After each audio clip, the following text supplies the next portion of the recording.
સર્વને સીતારામ, હર હર મહાદેવ, જય શ્રી કૃષ્ણ, જય સ્વામિનારાયણ. હું છું આપનો બિરજુ મકવાણા. આજે આપણે એક સરસ મજાના ટોપિક પર વાત કરવાના છીએ. થોડો વિડીયો પૂરો જોજો તેવી વિનંતી છે, કારણ કે આજના જમાનાને લગતો આ ટોપિક છે, આજના સમયને લગતો આ ટોપિક છે, અને મારી વાત કડવી છે અને 100% સાચી છે એ તમારે છેલ્લે નક્કી કરવાનું છે.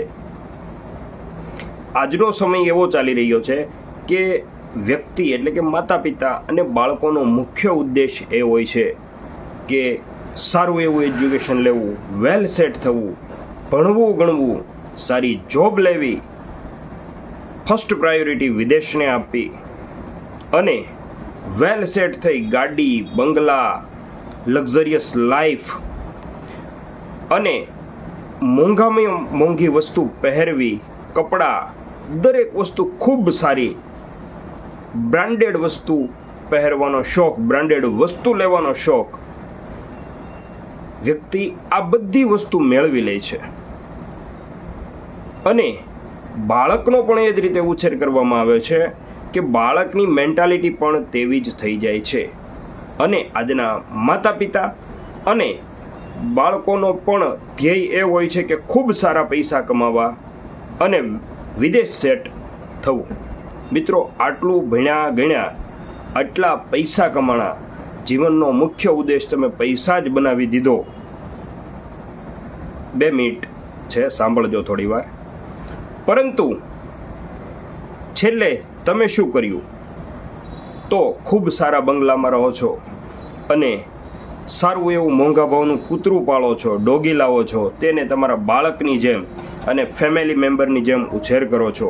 પરંતુ એ જ ઘરની અંદરથી તમે માતા પિતાને કાઢી મૂકો છો અને વૃદ્ધાશ્રમમાં મોકલી આપો છો. 100માંથી 90% લોકો આ વસ્તુ કરે છે. માતા પિતા સચવાતા નથી, અમારી ઇમેજ ડાઉન થાય છે. તો ધિક્કાર છે આવા ભણતરને, ધિક્કાર છે આવા પૈસાને. તેનું જીવતું જાગતું ઉદાહરણ લવાલ મહીપતસિંહ ફાઉન્ડેશન તમે જોઈ શકો છો. આજે કેટલા વૃદ્ધ માતા પિતા, સાસુ સસરા ત્યાં આવી રહ્યા છે અને મહીપતસિંહ ફાઉન્ડેશનમાં આશરો લઈ રહ્યા છે. શું તમે આ ભણ્યા ગણ્યા, પૈસા કમાણા, વિદેશ સેટ થયા, કરોડપતિ બન્યા, ઘરમાં કૂતરું રાખી શકો છો પણ માતા પિતાને નથી રાખી શકતા? આપણને પ્રાણીઓ સાથે કંઈ વાંધો નથી, પરંતુ તમારી મેન્ટાલિટી એકદમ હલકી કક્ષાની થઈ ગઈ છે.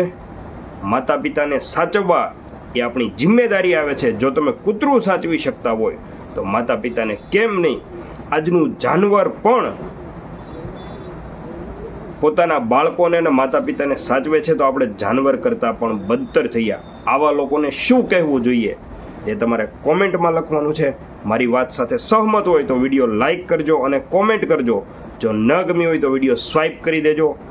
તમને છૂટ છે. આ પરિસ્થિતિ આજની થતી જાય છે. હજી પણ ધીમે ધીમે ખરાબ સમય આવશે. જો તમે બાળકોને સારા સંસ્કાર નહીં આપો, ફક્ત ભણાવશો જ નહીં, ગણાવશો પણ, અને ઘરમાં રહેવાની આદત પાડજો. ફક્ત પૈસા કમાવાથી કંઈ કામ નથી થતું. ફક્ત પૈસા તો ઘણા રસ્તા છે કમાવાના. એ રસ્તેથી કમાશો તો છેલ્લે હાથમાં કંઈ નહીં આવે. પરિવાર સાથે રહેશો તો જ સુખ, સંપત્તિ અને સંસ્કાર, આ ત્રણેય વસ્તુ આવશે. મારી વાત સારી લાગે તો દરેકને શેર કરો.